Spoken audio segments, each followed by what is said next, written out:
नमस्कार, स्वागत है आपका द न्यूज पर। मैं हूं आपके साथ शिप्रा सैनी। लोकसभा चुनाव में असम के मुख्यमंत्री हिमंता बिस्वा शर्मा ताबड़तोड़ रैलियां कर रहे हैं। अब इसी कड़ी में वो पश्चिम बंगाल पहुंचे और पश्चिम बंगाल में उन्होंने ममता बनर्जी सरकार पर हिमंता बिस्वा शर्मा जमकर बरसे। उन्होंने संदेश खाली की घटना का जिक्र करते हुए ममता बनर्जी को घेरा। उन्होंने साफ तौर पर कहा कि अगर शेख शाहजहां जैसे गुंडों पर ममता बनर्जी जो है उनका हिसाब किताब नहीं कर सकती तो हमें शेख शाहजहां को सौंप दे और हम कुछ ही घंटों में उनका हिसाब किताब कर देंगे। ये बड़ी बात हिमंता ने कही है। उन्होंने साफ तौर पर यह कहा कि मुझे संदेश खाली की घटना को जानकर दुख हुआ, लेकिन जब वह वहां पर पहुंचा, उन पीड़ित महिलाओं से मैंने मुलाकात की, उनका दुख दर्द सुना तो मुझे भी बहुत पीड़ा हुई। और उसी के बाद हिमंता बिस्वा शर्मा ने यह कहा कि ऐसे गुंडे असम में हो तो 10 मिनट में हिसाब किताब हो जाएगा और अगर ममता बनर्जी ऐसे गुंडों पर कार्रवाई नहीं करना चाहती तो ऐसे गुंडों को मुझे सौंप दे, कुछ ही घंटों में मैं हिसाब किताब कर दूंगा। इस तरीके की जो कहीं ना कहीं हुंकार है वो असम के मुख्यमंत्री की पश्चिम बंगाल में देखने को मिली। पश्चिम बंगाल के मथुरापुर में जनसभा को हिमंता बिस्वा शर्मा संबोधित कर रहे थे। उन्होंने तमाम बातों का जिक्र किया और साथ ही यह भी बताया कि किस तरीके से ममता बनर्जी पश्चिम बंगाल को सिर्फ और सिर्फ लूटने का काम कर रही है। वहां पर शिक्षक भर्ती घोटाले का जिक्र करते हुए राशन घोटाला और तमाम अन्य घोटालों पर ममता बनर्जी को जमकर घेरा है। लेकिन किस तरीके से संदेश खाली की घटना को लेकर हिमंता बिस्वा शर्मा ममता बनर्जी सरकार पर जमकर बरसे हैं और किस तरीके से ये बता दिया है कि अगर ये मामला असम में हुआ होता तो क्या हिसाब किताब जो है शेख शाहजहां जैसे नेताओं का होता। सुनिए।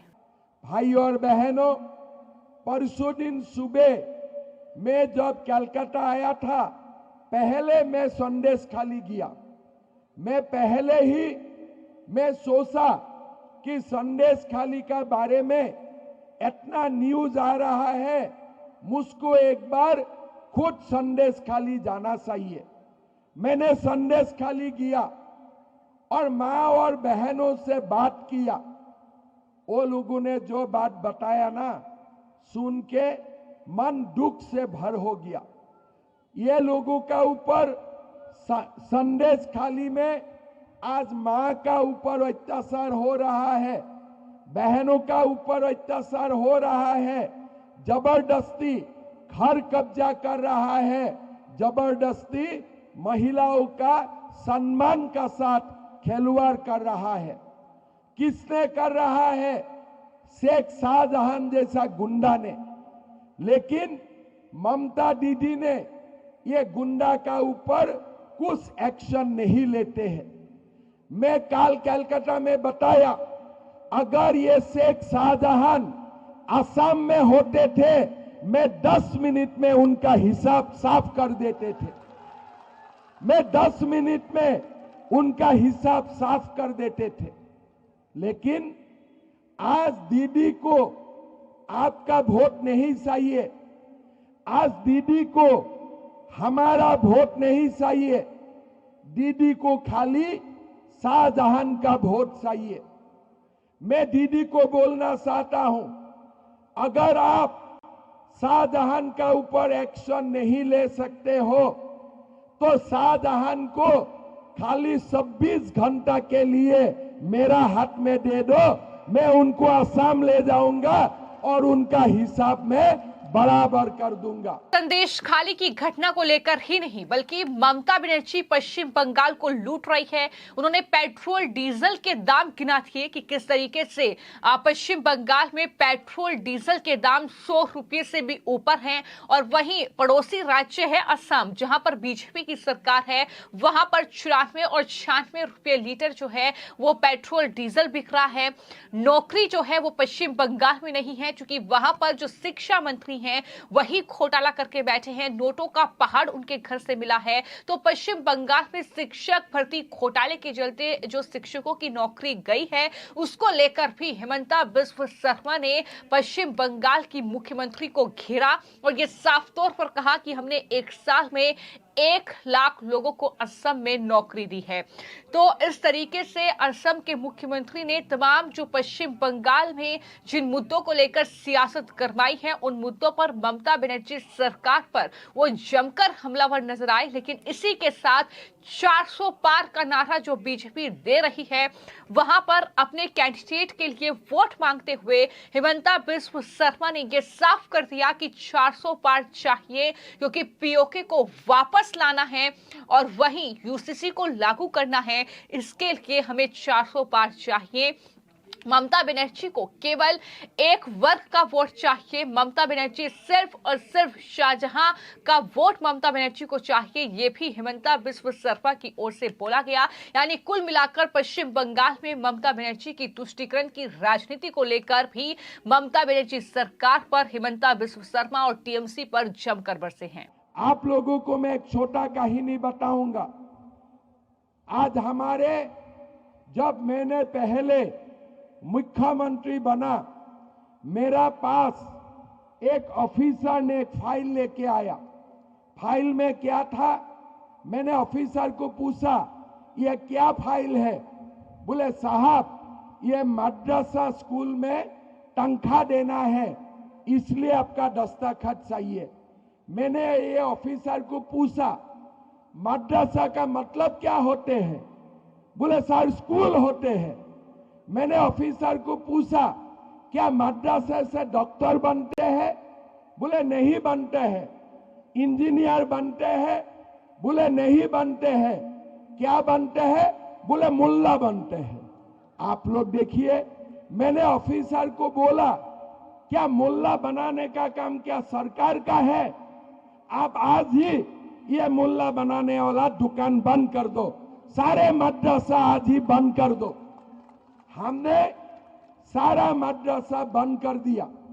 हमने मद्रासा को स्कूल बनाया और स्कूल से आज डॉक्टर बन रहा है, आज इंजीनियर बन रहा है। हमने मुल्ला बनाने वाला दुकान हमने बंद कर दिया असम में कि ऐसा नहीं चलेगा। लेकिन ममता दीदी वो कर सकता है, नहीं कर सकता है। इसलिए ममता दीदी को आपका वोट नहीं चाहिए। ममता दीदी को खाली शाहजहां का वोट चाहिए।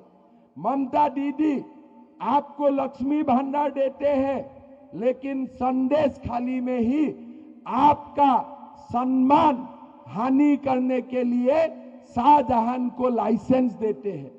माताओं और बहनों, हमें ऐसा समाज नहीं चाहिए। हमें ऐसा समाज नहीं चाहिए।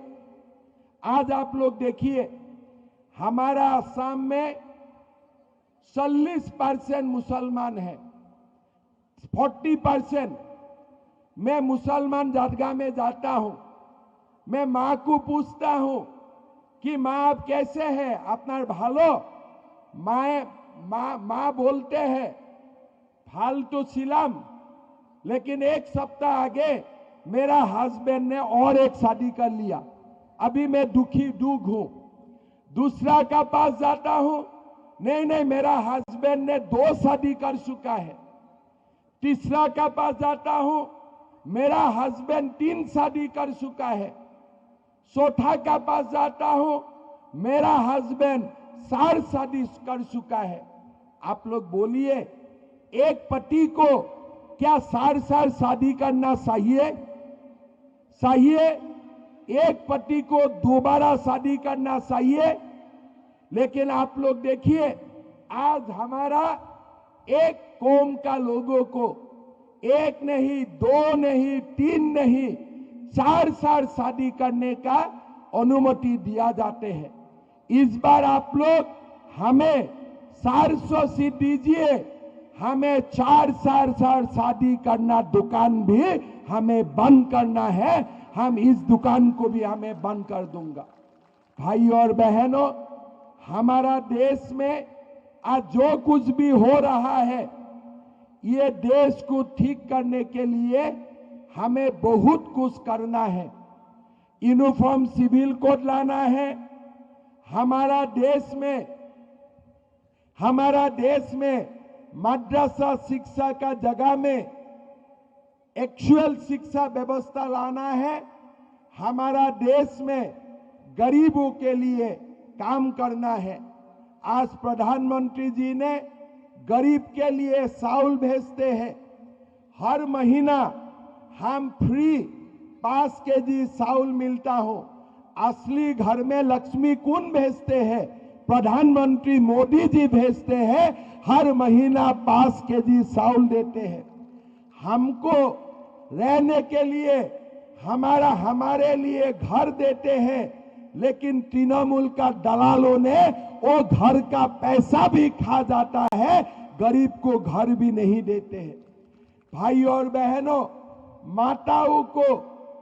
माताओं को चावल बनाने के लिए मोदी जी गैस देते हैं, मोदी जी घर में जल देते हैं, मोदी जी हमें इलेक्ट्रिसिटी कनेक्शन देते हैं, मोदी जी गरीबों को चिकित्सा के लिए हर साल 5 लाख रुपया आयुष्मान भारत कार्ड देते हैं। लेकिन हमारा पश्चिम बांग्ला में हमारे ममता दीदी ने ये सब सारे स्कीम आप लोगों का पास आने नहीं देते हैं। एक बार हमारा पश्चिम बांग्ला में डबल इंजन सरकार हो जाते हैं ना, हर गरीब को मकान भी मिलेगा, हर गरीबों को जल से पानी भी मिलेगा, हर गरीब को आयुष्मान भारत कार्ड भी मिलेगा। आज आप लोग जानते हैं, मैं दोबारा असम का बात बोलता हूं। हमारा असम एक छोटा प्रदेश है, लेकिन असम में जब लड़की हायर सेकेंडरी पास करते हैं, उनको हम कॉलेज जाने के लिए सरकार से स्कूटी देता हूं। लड़की को यूनिवर्सिटी पढ़ने के लिए एडमिशन फ्री होता है, किताब फ्री होते हैं, हॉस्टल मेस ड्यूज फ्री होते हैं, और यूनिवर्सिटी में पढ़ने के लिए हमें 25,000 रुपया लड़की को हाथ खर्चा भी हम लोग देता हूं। लेकिन आज पश्चिम बांग्ला में इतना रुपया होने का बावजूद हमारा गरीब लोगों को कुछ स्कीम नहीं मिलते हैं। मथुरापुर में इतना बढ़िया मीठा पत्ता होते हैं, लेकिन मीठा पत्ता को रखने के लिए आपका पास कोल्ड स्टोरेज का व्यवस्था भी नहीं है, आप लोगों को दाम भी नहीं मिलते हैं। इसीलिए हमें अशोक पुरकाइट जी को जिताना है और मथुरापुर का गरीब को आवास देना, मथुरापुर का गरीब को आयुष्मान भारत कार्ड देना, मथुरापुर में विकास का काम करना, ये हमारा कर्तव्य होगा और ये सारे काम हम लोग करके दिखाऊंगा।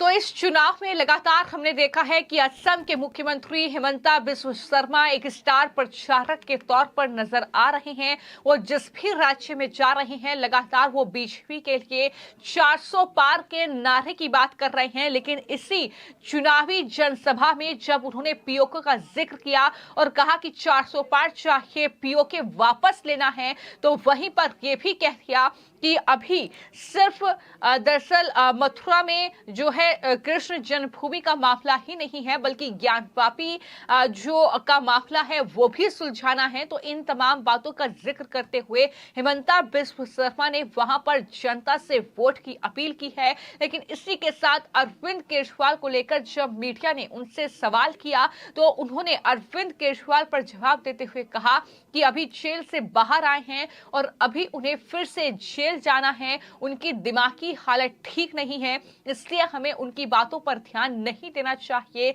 ये भी हिमंता बिस्वा शर्मा ने कहा है, क्योंकि जाहिर तौर पर हम देख चुके हैं कि कहीं ना कहीं एक जो है गर्माहट भरा माहौल जो है वो असम के मुख्यमंत्री और साथ ही दिल्ली के मुख्यमंत्री अरविंद केजरीवाल के बीच देखने को मिलता है। दोनों एक दूसरे पर वार पलटवार का कोई मौका नहीं छोड़ते हैं और एक बार फिर से हिमंता बिस्वा शर्मा ने केजरीवाल पर के हमला बोला है। लेकिन कुल मिलाकर आखिरी चरण में कहीं ना कहीं चुनाव जो है वो पहुंच रहा है, 2 चरण का मतदान बाकी है। तो ऐसे में ये चुनाव प्रचार तेज हो रहा है, तो ऐसे में सियासी लाठी और जुबानी हमलों का माहौल भी तेज हो रहा है। उन सब के बीच हेमंता ने ये बड़ा हमला पश्चिम बंगाल में पहुंचकर शिक्षक भर्ती घोटाले में फंसे पार्थ चैटर्जी से लेकर किस तरीके से पश्चिम बंगाल में ममता बनर्जी जनता को लूट रही है, इन तमाम बातों का जिक्र करते हुए वो जमकर टीएमसी पर बरसे हैं और वहीं बीजेपी के कैंडिडेट के लिए जाहिर तौर पर उन्होंने वोट की अपील की है। फिलहाल आपकी इस पूरी खबर को लेकर क्या राय है, हमें कमेंट बॉक्स में जरूर लिखें। धन्यवाद। बंगाल में हम 25 से 30 सीट मिलेगा लोकसभा चुनाव में और बंगाल का हवा बदल चुका है। बंगाल अभी मोदीमय हो चुका है। देखिए, अरविंद केजरीवाल जेल से आया है, 1 तारीख उनको जेल जाना है, तो व्यक्ति का बाद में ज़्यादा रिएक्शन देना ठीक नहीं है। उनका दिमाग की हालत भी ठीक नहीं है। तो हमें अरविंद केजरीवाल को, जो भी केजरीवाल बोलते हैं, इनको इग्नोर करना चाहिए, इसलिए उनका दिमाग की हालत अभी ठीक नहीं है। देखिए, साइना कोई तेरी कैप्चर नहीं कर रहा है। नाना पटोले चाहे तो हम नाना पटोले को चाइनीज बाउंड्री में भेज सकता हूँ, वो एक बार जाके देख के आ जाए। ये एक काल मैंने देखा हूँ नेशनल टेलीविजन चैनल में फेरा का वायलेशन हुआ है। आप आम आदमी पार्टी को फॉरेन फंडिंग मिला है, हमारे कोई भी पार्टी को फॉरेन फंड लेने का अधिकार नहीं है। अगर वो बात सही है तो इलेक्शन कमीशन को मैं रिक्वेस्ट करूंगा, आम आदमी पार्टी को आप डी रिकॉग्नाइज कर दीजिए। देखिए, वो एक स्लिप ऑफ टंग हुआ है, इसलिए वो खुद जगन्नाथ महाप्रभु से माफ़ी मांग रहा है। हमें संबित पात्र जी का साथ हमारा सहानुभूति है। उन्होंने 3 दिन का फास्ट रख के जो जगन्नाथ महाप्रभु को अपने आप को समर्पित किया है, ये बहुत अच्छा किया है। मैं संबित पात्र को बोलना चाहूँगा, जो करेगा महाप्रभु अच्छा करेगा।